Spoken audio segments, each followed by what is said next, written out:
ఎప్పుడైనా కానీ బీన్స్, బంగాళదుంప ఉంటే ఒక్కసారి ఈ విధంగా మసాలా కర్రీ అయితే చేయండి. టేస్ట్ అయితే భలేగుంటది. పిల్లలు కూడా ఎంతో ఇష్టంగా తింటారండి. ఇప్పుడు నేనైతే ఈ ప్రాసెస్‌ని మట్టి కుండలో అయితే చేస్తున్నానండి. టేస్ట్ అయితే భలేగొచ్చింది.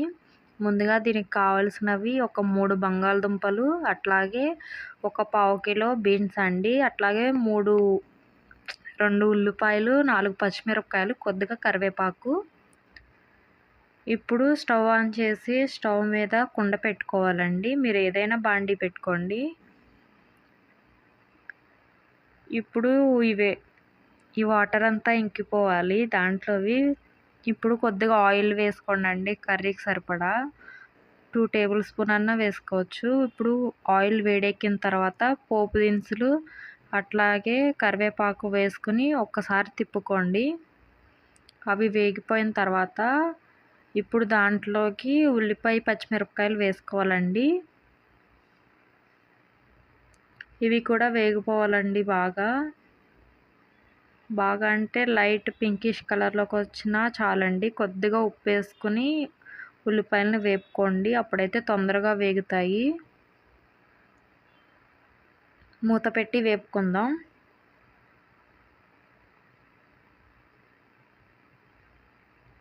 అంతేనండి, చూసారా ఇంకొంచెం వేగాలండి. మళ్ళీ ఒకసారి తిప్పుకొని మూత పెట్టుకోండి. ఇదిగోండి వేగిపోయినాయి. ఇప్పుడు దీంట్లోకి బంగాళదుంపలు వేసుకొని ఒకసారి తిప్పుకోండి.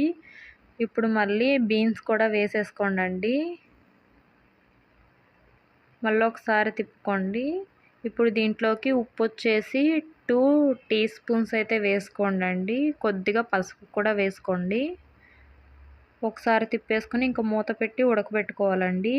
అయంతా ఉడికిపోయేదాకా ఉండాలి. మధ్య మధ్యలో తిప్పుతూ ఉండండి.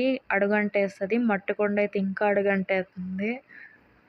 చూసారా ఇవన్నీ మగ్గిపోయినాయి. ఇప్పుడు దీంట్లోకి రుచికి సరిపడా కారం కూడా వేసుకోండి. నేనైతే ఒక సగం అయితే వేసా టీ స్పూను.